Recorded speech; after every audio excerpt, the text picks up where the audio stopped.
surfing today. That was pretty fun. Couldn't ask you any questions in the water, so I have a couple questions for you to answer for me today for my Vodcast. Can you just introduce yourself and tell me your experiences with surfing? Yeah, my name is Mitch. I'm 29 and I've been surfing since I was about 10 years old. I went to surf in Sydney and once I started, that was it. It's hooked. You're hooked? Yeah. Why are you so passionate about your sport? It's just something that's so unique and it's something that I learned to do so young, and it's just a way of life. It's more than a sport, really. Yeah, it's part of your culture here in Australia, I've Yeah, noticed. So, do you use any online tools that influence the way you surf or how you go about surfing? Definitely with the weather apps that you can get on your phone, even though we live so close to the beach, that definitely has an effect because you can get up in the morning and check your phone, you don't even have to get out of bed, so it's definitely one aspect that affects my surfing. So what platforms do you use in new media? Mainly Instagram. I like to follow my favourite surfers on Instagram and see what they're doing, see where they're going and what they're up to. Although sometimes when I'm away for work, I try not to look at it because it just makes me jealous. Yeah. No. So which athletes do you actually follow on those platforms and why? I like Kelly Slater and Joel Parkinson, Josh Kerr, a few of the other Aussie guys. I like to follow them because they seem like pretty interesting dudes and always surfing new places and at the forefront of the sport, so it's good to keep up with them and see what they're doing. So they're traveling all over the place and they're showing their skills.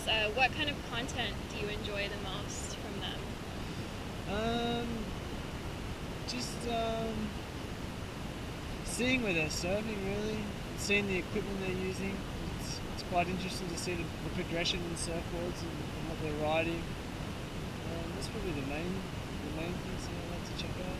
Yeah, so they're often showing their new products that they use in the water. Yeah. So if it's a surfboard or a GoPro or any other technology that they use behind the scene, does this affect the way you see them? Like, do you feel like you're being sold a product? Definitely with some surfers, because there's definitely some surfers that you can tell that the promotion or the things they're trying to promote are definitely sponsor motivated, and you can tell that they're not really so keen on it. But then there's other surfers that you can tell are genuinely interested or are into what they're trying to promote. So I try not to look into it too much. So how do the athletes that you follow engage with their fans on new media? I think the biggest one that I've noticed is competitions they run in conjunction with sponsors or magazines. Like Geordie Smith, for example, ran one recently where it was ditch a friend on Instagram and replace him with him or Stab magazine, and you go in the running to win prizes like surfboards or clothing and whatnot. I think that's probably the main one that I've noticed. Yeah. And do you ever follow anyone that interacts with their fan, like comments back on pictures or comments back on things they say on their pictures?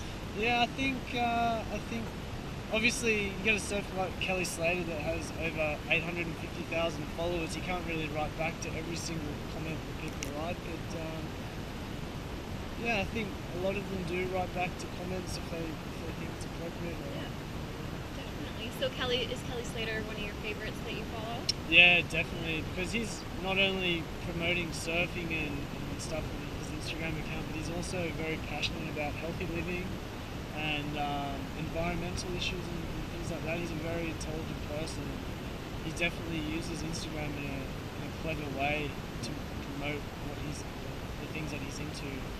So he's using his platform in the public eye for a good cause. Oh, definitely. And he's already got such a big name for himself. He doesn't need to promote his sponsors. Everyone knows who he is. Yeah. At least with the new media, you can have the sport more accessible to people. And yeah, definitely. I'm sure as an avid surfer, it probably makes you more excited when you see them out there doing their thing. Yeah, for sure. I mean, although it sort of sells out, but again, it promotes the sport in a big way, and You can watch comps on cable TV now, which up until a couple of years ago you couldn't do that. So it definitely gets it out there to a wider audience. Perfect. And how do you think female surfers compare in terms of social media presence to their male counterparts?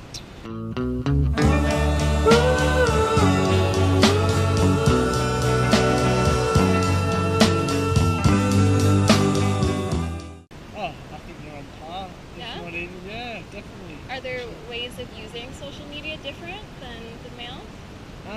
I think from a lot of female pro surfers, they definitely, what's the word, sexy it up maybe. Yeah. And I think obviously that gains them a lot more attention than the male counterparts. But I think we've got it, flaunt it. Yeah, it seems to be working for them. Yeah, for sure. Quite a bit. For sure. All right, so just to recap, do you think there are any tips for a successful online presence based on your favorite athletes? Just staying true to yourself, and just promoting the things that you love, like Kelly Slater, I think is a really good thing. Just having unique content, right? Yeah, And, just trying to keep it real and try not to sell out too much, I guess. Perfect. So great. Well, thank you so much, Mitch. Thank you for your time, and it's been great interviewing you today. No worries, thank And you. one last question: do you ever pee in your wetsuit? No, because it ends up stinking. Okay. I peed a little. Oh. Just kidding. Thanks.